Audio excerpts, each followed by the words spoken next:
Coucou tout le monde et bienvenue à ce nouvel épisode. Aujourd'hui, j'ai décidé de vous parler du 15e féminicide à survenir au Québec en 2021. Un homme sans tache cette fois, mais sur papier seulement, car la violence peut prendre toutes sortes de formes, surtout lorsqu'elle est accumulée depuis un certain temps déjà.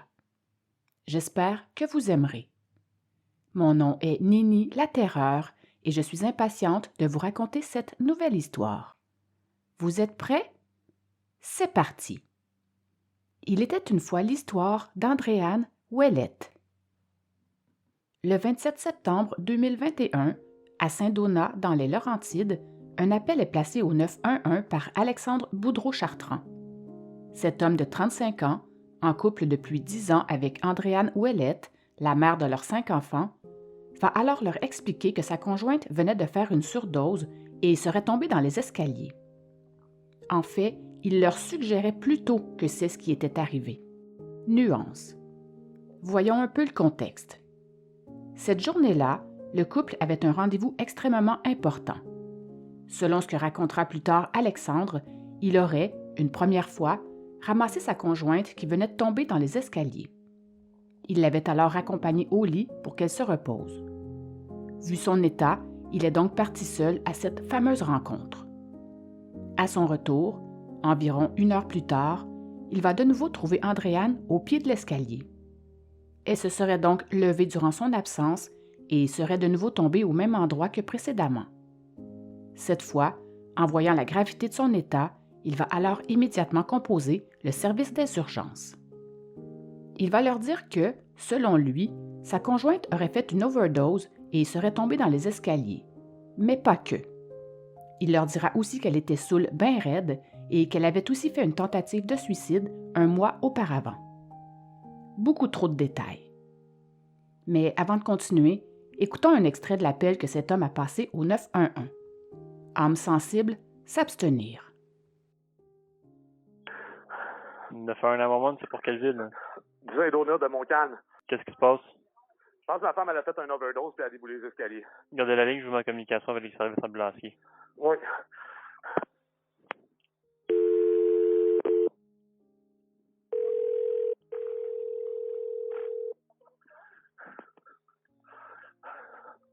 Service d'ambulance, c'est pour quelle ville? 911 Coca, je pense qu'on appelle pour Saint-Donat. Oui, vite, là. Je pense qu'elle a pris ses médicaments et elle a fait un overdose. Elle a comme déboulé, elle a déboulé les marches, puis là, Il y a un appartement. Il n'y a pas d'appartement. Elle aurait pris des médicaments. Oui. Est-ce que vous êtes avec elle maintenant? Hey, je suis avec elle maintenant. C'est pas juste l'alcool qui fait ça, là. OK. Elle a quel âge? Elle a 32 ans. Elle a fait de faire une tentative de suicide il y a un mois. OK. Là, dites-moi, est-ce qu'elle est réveillée, la dame? Non, elle n'est pas réveillée, puis elle a vraiment de l'air comme on dirait qu'elle respire quasiment pas, là. Elle a vraiment de l'air comme j'ai essayé de faire la respiration artificielle, elle était en bas des escaliers, là. OK. Monsieur, l'ambulance, elle est déjà en route, OK? OK? Là, je vais vous dire comment faire le massage cardiaque. Oui. OK. Est-ce que s'il y a un défibrillateur de disponible, on va envoyer quelqu'un les chercher maintenant?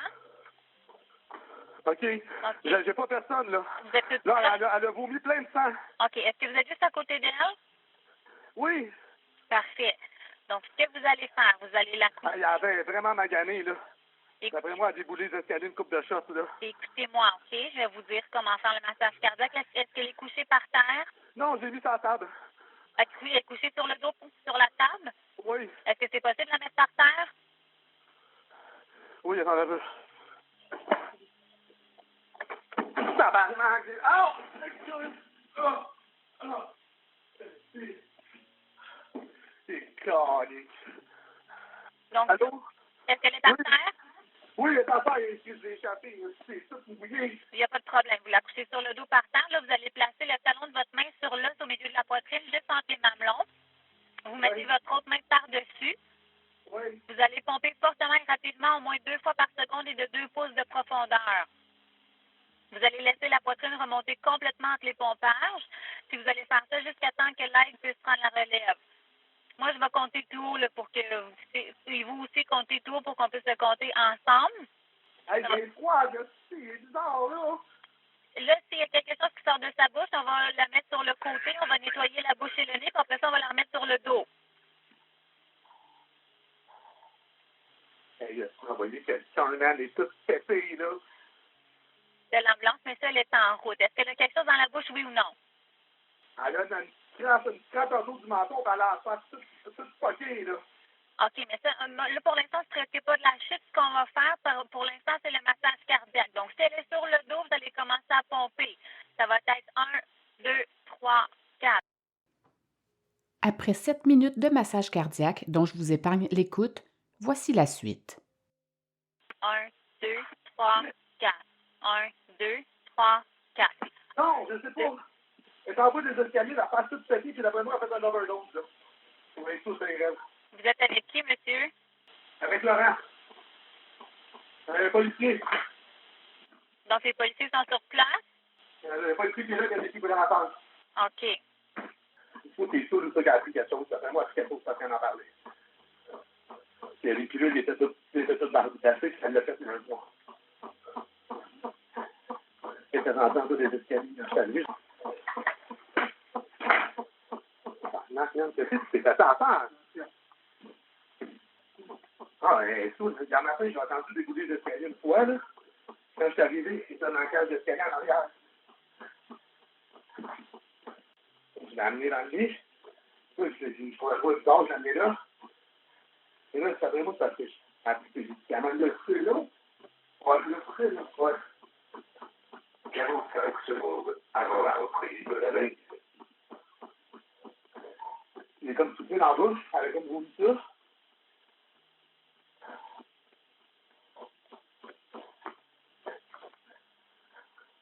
Secondes avant la reprise de la nation.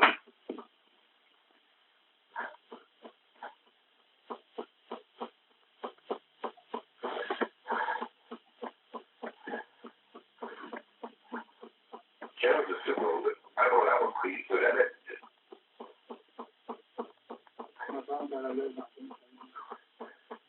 Arrives-tu l'ambulance? Oui.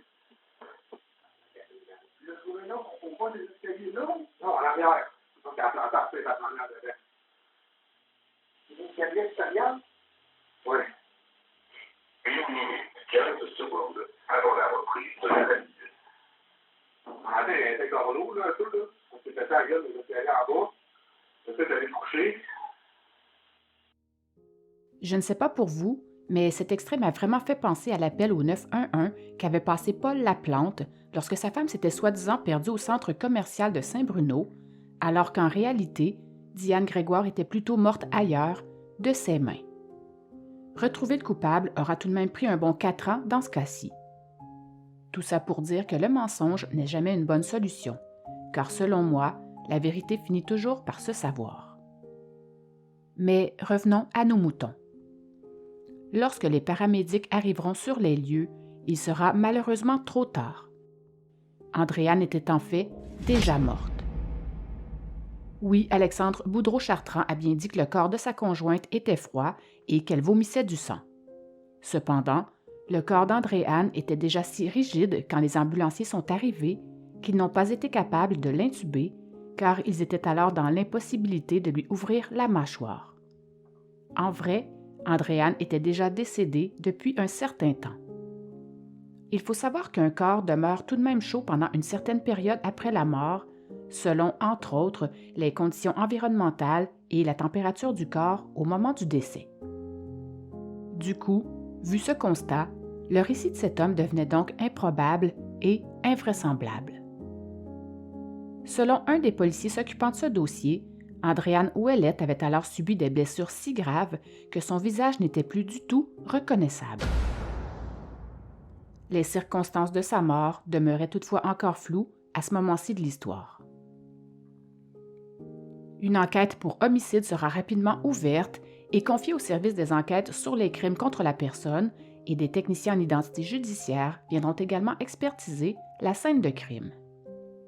Alexandre Boudreau-Chartrand, maintenant présumé meurtrier, sera arrêté le lendemain après-midi par les enquêteurs et interrogé par la suite.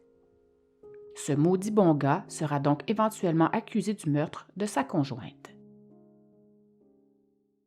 Relation toxique. Depuis le début de l'année 2021, Boudreau-Chartrand était un homme contrarié. Son couple battait de l'aile depuis plusieurs mois déjà. Andréane avait alors un gros problème d'alcool et lui avait aussi été infidèle. La consommation d'alcool excessive de sa femme, alors âgée de 32 ans, était particulièrement au cœur de leurs nombreuses querelles. Cette consommation excessive entraînait aussi des conséquences importantes sur leur vie familiale. Nous verrons justement ça plus loin dans l'histoire. Bref, l'incapacité de sa conjointe à maintenir sa sobriété le contrariait au plus haut point et il avait aussi beaucoup de difficultés à gérer cette infidélité. Ce n'était non plus un secret pour personne que ce couple se disputait souvent. Selon plusieurs de leurs amis, Alexandre était devenu un homme triste, délaissé par sa conjointe. D'ailleurs, certains diront plus tard aux enquêteurs que les cris de la victime avaient été entendus de l'extérieur de cette résidence la veille de sa mort. Des amis du couple iront plus tard donner plus de contexte au jury à propos de cette relation tumultueuse entre Alexandre et Andréane. Nous verrons aussi ça plus tard dans l'histoire. Les enquêteurs ont tout de même pu brosser un court portrait d'eux en interrogeant d'abord certains voisins et amis du couple. Ils vont entre autres apprendre que la veille du décès d'Andréane, Kimberly, une voisine et grande amie de la famille, était venue les voir à Saint-Donat vers 19h. Elle a dit avoir entendu des cris de l'extérieur avant même d'être entrée, alors que les fenêtres de la maison étaient toutes fermées. Elle entendait 2 personnes crier, mais n'entendait pas ce qu'ils se disaient. Tout ce qu'elle pouvait constater était qu'il y avait encore de la chicane entre eux. Alexandre Boudreau-Chartrand est alors sorti par la porte de côté et est venu discuter avec elle environ une vingtaine de minutes. Il lui aurait dit qu'il se chicanait parce qu'Andréane était jalouse. Kimberly dira qu'Alexandre était plutôt calme durant cette conversation.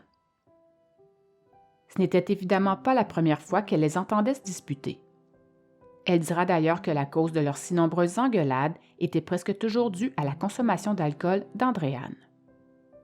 Elle précisera aussi que l'accusé et la victime faisaient preuve de violence verbale et psychologique l'un envers l'autre, et ce, de façon continue. Quelle tristesse quand même! Andréane devait, justement sous peu, entreprendre de nouvelles démarches afin de régler ses problèmes de dépendance après quelques tentatives échouées auparavant. En fait, Kimberly venait cette fois visiter ses amis pour une bonne raison.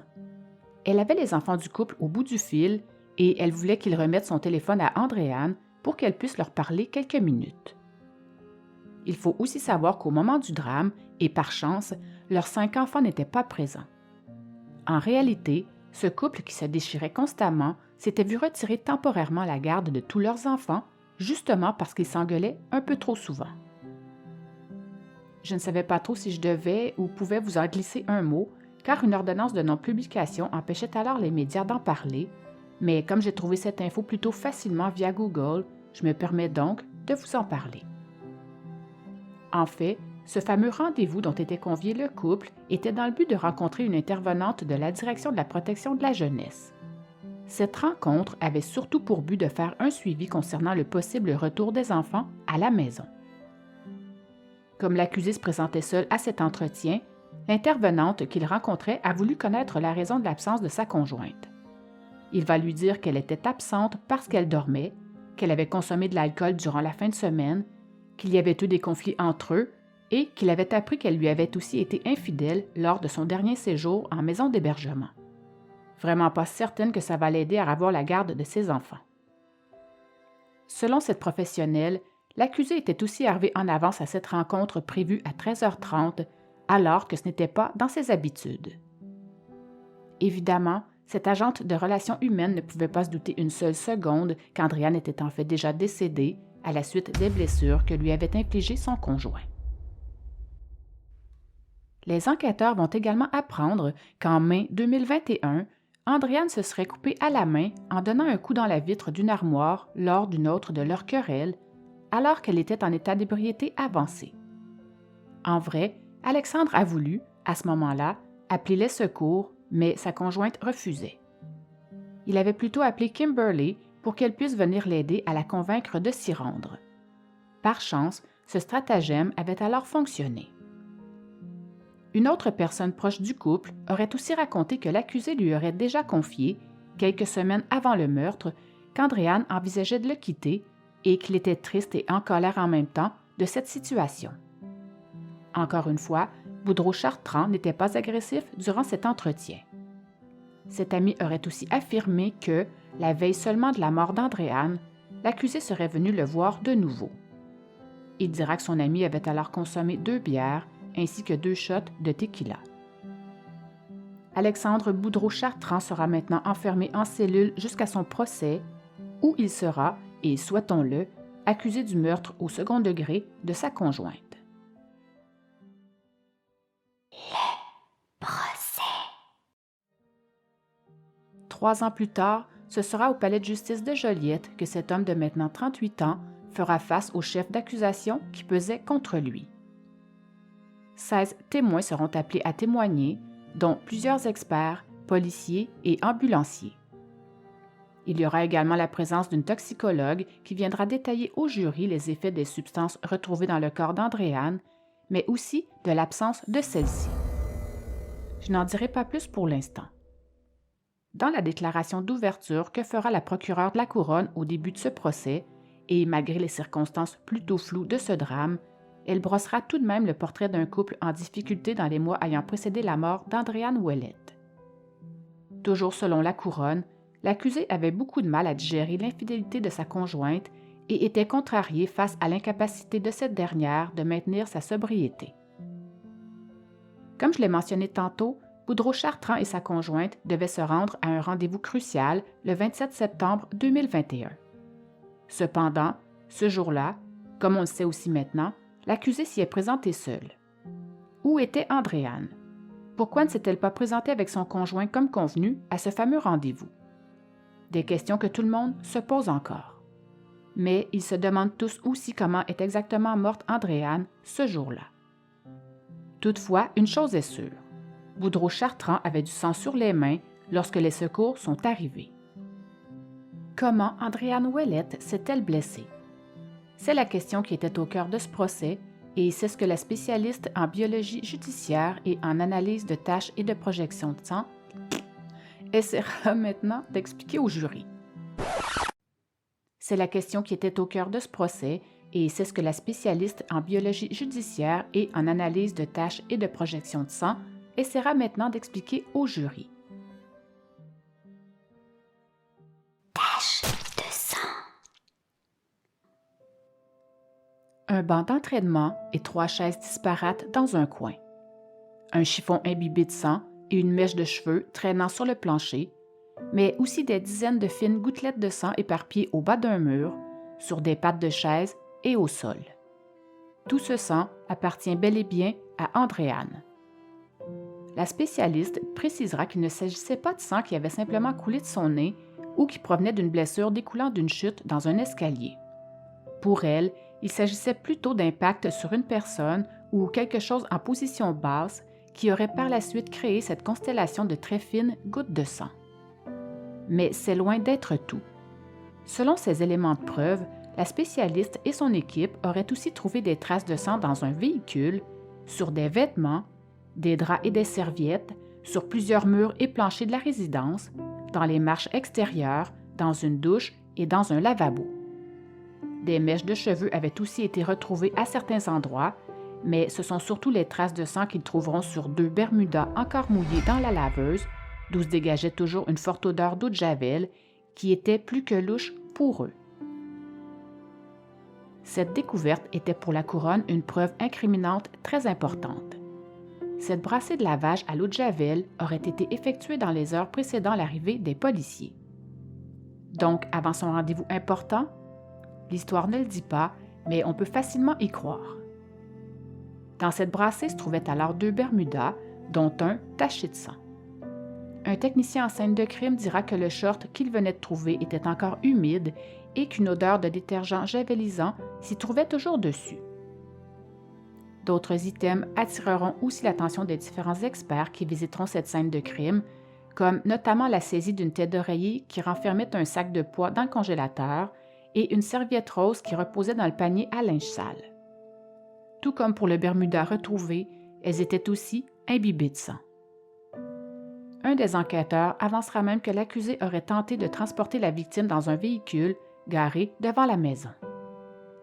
Il faut savoir aussi qu'un peu plus tôt durant ce procès, le jury avait visionné des centaines de photos de la scène de crime ainsi que des photos du corps de la victime. Ces clichés avaient été pris par le technicien en scène de crime la journée du drame. La plupart de ces photographies provenaient donc de la résidence familiale et étaient parsemées d'innombrables gouttelettes rouges et de pilules traînant par terre. Plus tard, un autre technicien était passé prendre en photo différentes parties du corps, mais de celui de l'accusé cette fois. Ces photographies ont alors permis de démontrer au jury que cet homme avait des blessures entre autres sur les bras, sur les mains dont les poings et sur une épaule. En un si court laps de temps, Boudreau-Chartrand en aura dit des choses durant cet appel qu'il a passé au 911. Cependant, son récit ne faisait aucun sens. Il a soutenu que sa conjointe avait probablement déboulé les escaliers après avoir fait une surdose en ingérant des médicaments, et il a aussi raconté qu'elle était tombée dans les marches ce matin-là, mais qu'il l'avait raccompagnée au lit. Or, il n'y avait pratiquement aucun sang de la victime dans les escaliers intérieurs et extérieurs, ni même dans l'escalier menant au sous-sol. D'autres traces de sang provenant du corps d'Andréane ont aussi été trouvées dans la cuisine, à la chambre du sous-sol, ainsi que dans la plupart des pièces de la maison. Mais toujours pas dans les escaliers. Toutefois, les circonstances de cet horrible drame ne sont toujours pas connues encore. Évidemment, ce n'était pas le rôle de cette biologiste judiciaire de trancher à propos de cette énigme. Son travail aura néanmoins permis au jury de confirmer que le sang retrouvé à de nombreux endroits de cette résidence était bien celui de la victime. La pathologiste est tout de même allée un peu plus loin dans ses recherches. Par exemple, elle va expliquer au jury qu'au sous-sol, Andréane s'est sans doute déplacée en saignant, vu que son sang a dégoutté au sol pendant le trajet. Aussi, dans la pièce voisine, la couette et le matelas d'un lit étaient en partie imbibés de sang. Selon cette experte, la victime pourrait avoir craché du sang à cet endroit. Selon ce qu'elle conclura de son observation, cette mère de 5 ans... Selon ce qu'elle conclura de son observation, cette mère de 5 ans... Selon ce qu'elle conclura de son observation, cette mère de 5 enfants serait morte de traumatismes multiples à la tête. Rappelez-vous, selon un enquêteur qui était arrivé sur la scène de crime 3 ans plus tôt, le visage d'Andréane n'était plus du tout reconnaissable. Le docteur Dazé, expert pathologiste judiciaire, viendra plus tard raconter à la barre, et je le cite, « Ce n'est pas impossible que la victime ait chuté et se soit infligé ses blessures. Mais l'ensemble de ses blessures à la tête ne peut pas s'expliquer par les chutes, même une chute dans les escaliers. » Selon lui, une personne qui meurt en déboulant des marches va présenter d'importantes blessures internes et bien sûr, ce n'était pas le cas d'Andréane. Ses blessures à la tête étaient particulièrement graves et elle avait aussi des ecchymoses pratiquement partout sur le corps, en plus de son visage qui était aussi entièrement contusionné, mais surtout, il y avait son cuir chevelu qui s'était en partie décollé de sa boîte crânienne. My God, je trouve ça tellement effrayant. Selon le rapport d'autopsie, elle avait aussi une fracture du nez, une lacération au menton et de nombreuses contusions sur le corps.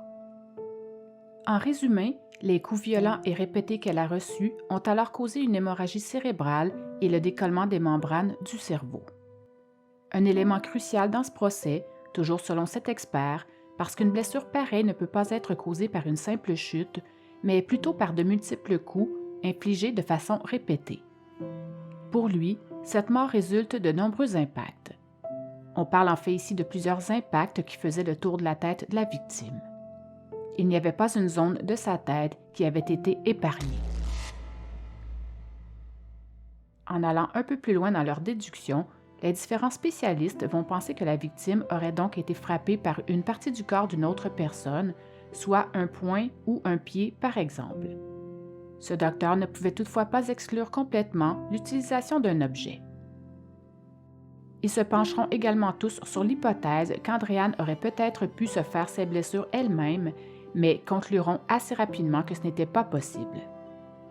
Selon eux, elle aurait perdu conscience bien avant d'en arriver à s'enlever la vie.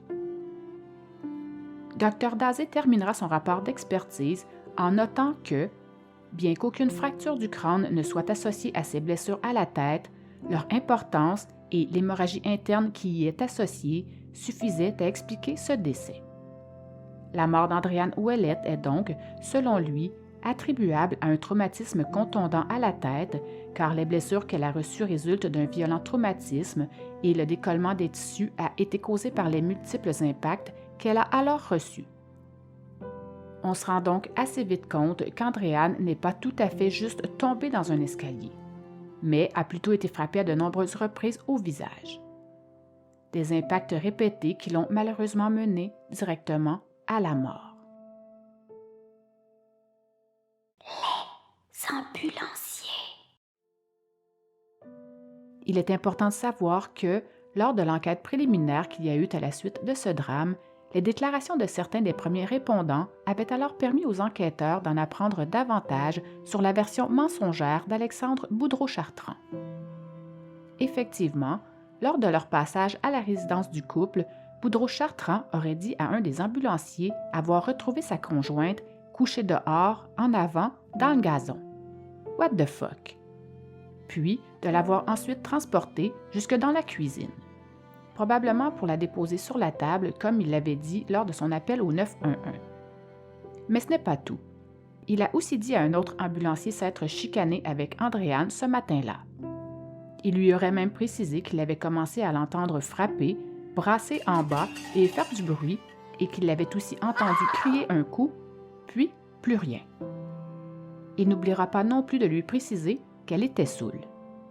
Cette déclaration a toutefois été déclarée inadmissible car le ministère public a plutôt choisi de ne pas la présenter au procès.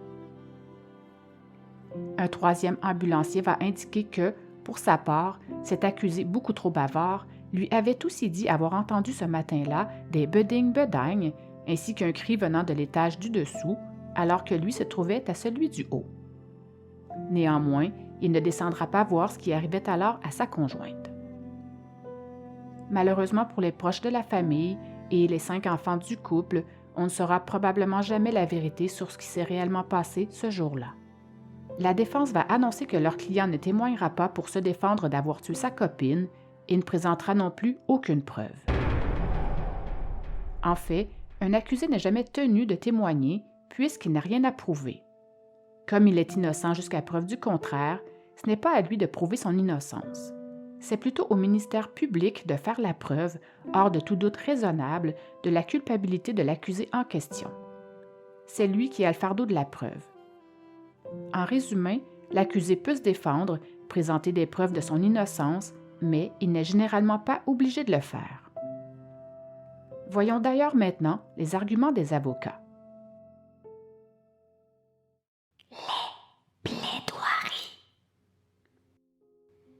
La version que va donner la couronne pour expliquer ce drame horrible sera que, très en colère de l'infidélité de sa conjointe, mais aussi de sa rechute d'alcool, l'accusé aurait perdu le contrôle et se serait acharné sur Andréane en la frappant avec une force inouïe pour ensuite camoufler son crime en laissant croire qu'elle aurait plutôt tenté de se suicider avec des médicaments et en déboulant dans les escaliers. Ça se tient. Bref, un cocktail d'hypothèses et de constatations, puisqu'aucune preuve ne permettra maintenant de prouver que Boudreau-Chartrand est bien à l'origine des blessures mortelles de sa conjointe. Toujours selon la couronne, il s'agissait en fait du portrait d'un homme complètement excédé. Excédé de cette relation toxique et blessé de cette infidélité que sa conjointe lui avait fait subir. Un homme qui a malheureusement flanché devant les difficultés rencontrées dans son couple et des nombreuses sources de frustration qui s'accumulaient. Il est évidemment loin d'être le premier à agir ainsi et, malheureusement, ne sera pas le dernier non plus. Mais peu importe que ce soit l'infidélité de sa conjointe ou bien autre chose d'autre, cette fois-là a très bien pu être la goutte qui a fait déborder le vase. Celle de trop. Aucune zone du visage de la victime n'a été épargnée et ses blessures étaient si graves qu'il était clair aussi pour eux que seuls de multiples impacts répétés auraient pu les causer. Cette pauvre femme était complètement défigurée au moment de sa mort. Il était donc évident pour eux qu'Andréane n'aurait pas pu se causer des blessures aussi graves seulement en déboulant des escaliers. D'ailleurs, elle n'avait aucune fracture du crâne et, comme on le sait maintenant, pratiquement aucun sang n'a été retrouvé dans les marches. Lorsque Boudreau-Chartrand dit à la centrale des urgences que sa conjointe est saoule, qu'elle est probablement tombée à cause d'une overdose et qu'elle a aussi chuté dans les marches une première fois, il devait bien se douter que des analyses de sang seraient faites par la suite. Mais non, apparemment. Du coup, évidemment, le rapport d'expertise qui est sorti était plus que clair. Andréane Ouellette n'avait aucun alcool dans son sang et la quantité de médicaments qu'ils y trouveront équivalait en fait à une dose normale prescrite.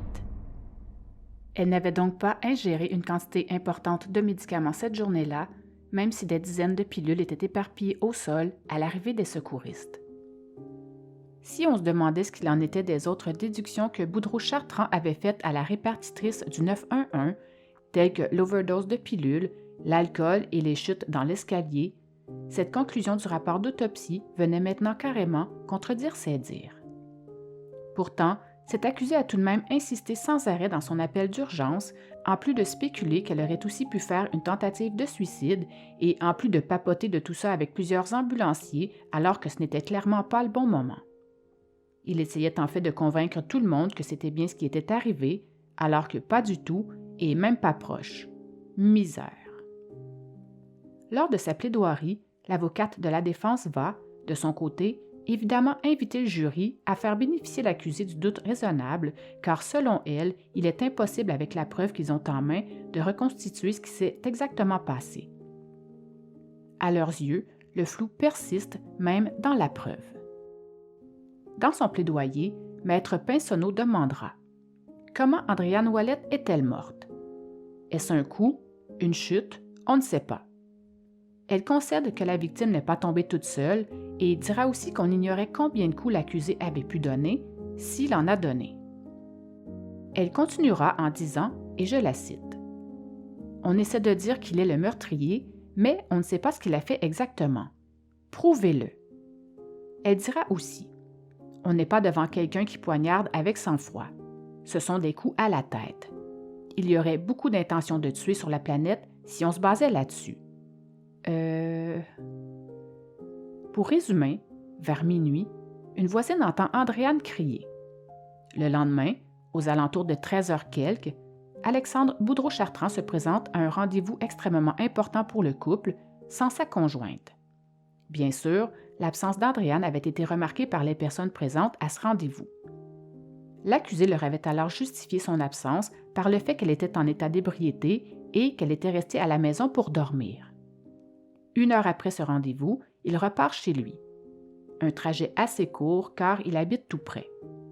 9 minutes plus tard, il appelle le 911. Urgence 911, quelle est votre urgence? Selon lui, c'est donc pendant cette absence d'1 heure que sa conjointe serait morte, soi-disant retombée dans les escaliers et serait décédée après coup. C'est donc à la suite de ces plaidoiries que les jurés devront maintenant amorcer leur délibération. Verdict. Les jurés devront maintenant décider du sort de cet homme.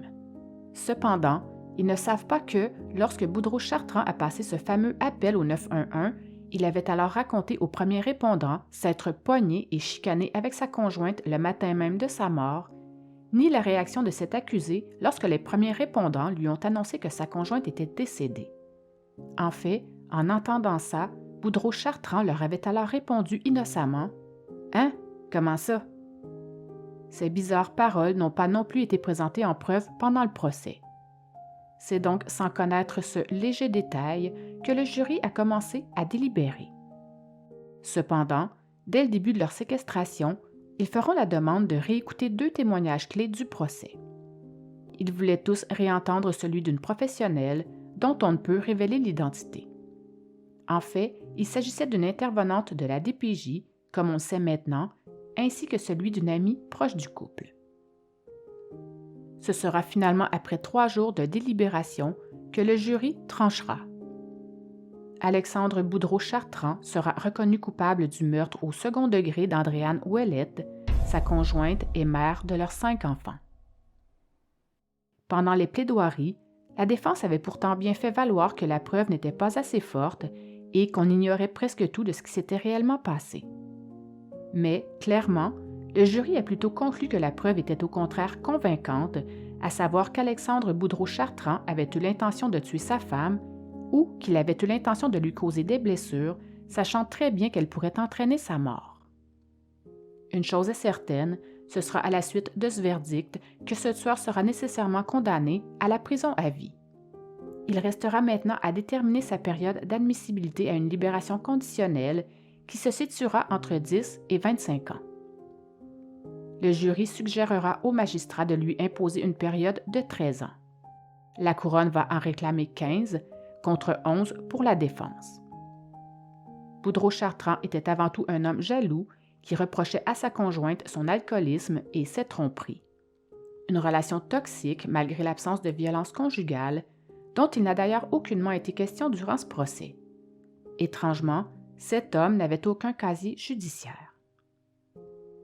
Toujours à propos des observations sur la peine, ce qui pèsera aussi dans la balance pour la durée de son admissibilité à une libération conditionnelle sera le facteur aggravant du fait que cet homme n'avait pas immédiatement appelé le 911 après le meurtre, mais aurait plutôt tenté de faire croire au suicide d'Andréane, tout en essayant de la représenter comme étant une alcoolique suicidaire qui aurait avalé des médicaments pour se tuer.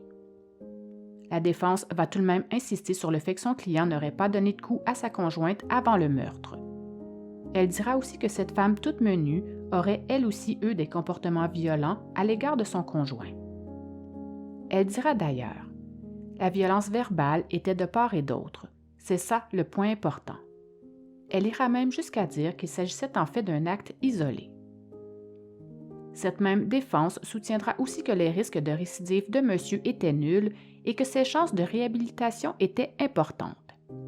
Pour appuyer ses dires, elle dira que son client avait, durant ses 3 années d'incarcération en attente de son procès, participé à différents ateliers et formations sur la sensibilisation en matière d'agressivité et de contrôle de soi, sur la connaissance de soi, l'estime de soi, la dépendance affective, la communication, la gestion des émotions et la gestion du stress.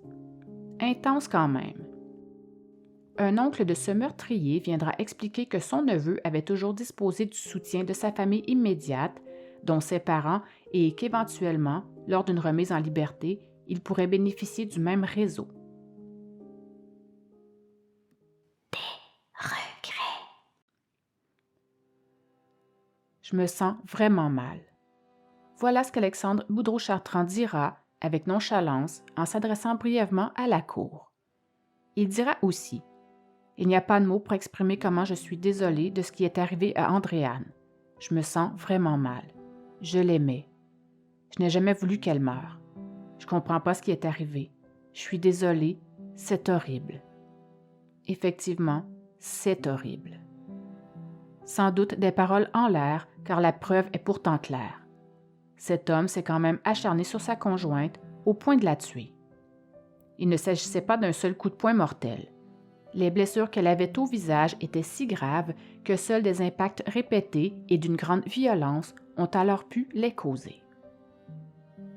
Lors des observations sur la peine, ce sera solide comme le roc que la maman d'Andréane viendra se confier à la barre pour rendre un dernier hommage à sa fille à la suite de ce verdict. Elle dira tout d'abord que sa fille était vouée à un bel avenir avant de faire la rencontre de cet homme. Qu'elle était une étudiante brillante, une amoureuse de théâtre et une maman complètement dévouée à ses 5 enfants. Selon elle, Andréane Ouellette était tout ça, mais elle avait malheureusement sombré au fil des années, victime de violences conjugales. Cette mère en peine rappellera aussi que sa fille était bien différente avant de rencontrer son bourreau. « Tu avais la vie devant toi », dira-t-elle. Elle va se remémorer la fois où Andréane avait remporté la bourse du barreau du Québec, mais aussi plusieurs autres concours d'art oratoire comme étudiante en droit, puis en communication. Elle va dire, et je la cite: « Tu avais une empathie hors du commun envers les autres, aidante, généreuse. Comme une mère Teresa, tu voulais sauver le monde. » Elle insistera ensuite sur le fait qu'Andréane aimait inconditionnellement ses 5 enfants.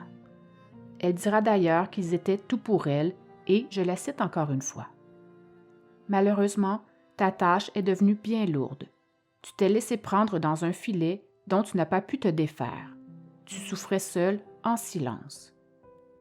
Bien évidemment, ces jeunes enfants sont brisés maintenant et ses proches sont condamnés à tenter de réparer l'irréparable. Ce sera donc après seulement 13 ans derrière les barreaux qu'Alexandre Boudreau-Chartrand pourra être admissible à une libération conditionnelle.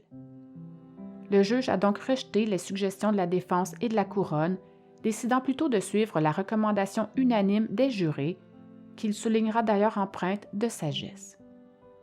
D'un autre côté, ce magistrat retiendra surtout, parmi les facteurs aggravants, la brutalité de la force que ce tueur a utilisée pour tuer sa conjointe, le contexte de violence verbale et psychologique de leur relation, la tentative du meurtrier d'essayer de camoufler son crime et de mettre les policiers sur une fausse piste, ainsi que les traumatismes de la famille de la victime, dont surtout leurs 5 enfants. Ce juge a aussi relevé des facteurs atténuants, dont un début de prise de conscience de Boudreau-Chartrand, son absence d'antécédents judiciaires et sa volonté d'améliorer son comportement en participant à des formations en prison dans le but de l'aider à se sortir de la violence et aussi pour améliorer ses relations avec autrui. Il dira également que cet homme présentait aussi un faible risque de récidive compte tenu de sa personnalité et du soutien de ses proches. Conclusion. Alexandre Boudreau-Chartrand s'est acharné sur sa conjointe. Un meurtre gratuit, d'une violence inouïe, commis par un homme jaloux. Après avoir battu à mort Andréane, il a tenté de maquiller la scène de son crime pour faire croire à un possible suicide. Un féminicide qui va lui valoir la prison à vie. Les 5 petits orphelins seront maintenant sous la garde des grands-parents. Un très lourd fardeau pour des retraités, alors que leur deuil n'est même pas encore entamé. Ils devront donc le mettre sur pause, le temps de s'occuper des petits. D'ailleurs, à ce propos, le juge va leur lever son chapeau et soulignera leur force, leur courage, leur résilience, leur immense bonté, ainsi que leur grande générosité. Voyons d'ailleurs une petite partie du témoignage que va livrer la maman d'Andréane à sa sortie du tribunal à la suite du verdict. Nous, on avait décidé de se bloquer complètement là, de tout, là, de se faire une bulle, mais j'ai pas été capable de m'empêcher de lire qu'est-ce qui avait été diffusé dans les médias, puis ça a été très, très, très difficile parce que les détails, c'était épouvantable, là. Épouvantable, ça a été dur pour ma famille. Les enfants ont été à l'abri de tout ça, par contre, là. Mais nous, on voit Andréane à tous les jours, là. Dans les yeux de ses enfants, nous, elle est avec nous, Andréane, à tous les jours. On la voit, là, elle est là, elle est avec nous. Là, c'est une page qui se tourne. Moi, je suis venue ici les 2 fois avec ma sœur parce que c'était les dates qui étaient très, très, très essentielles pour que je puisse représenter Andréane. Je veux juste passer à autre chose puis qu'on puisse justement là, mettre ça derrière nous puis avancer, tout simplement, là, avancer avec comme une épée au-dessus de nos têtes. Là. Là, c'est terminé. Là.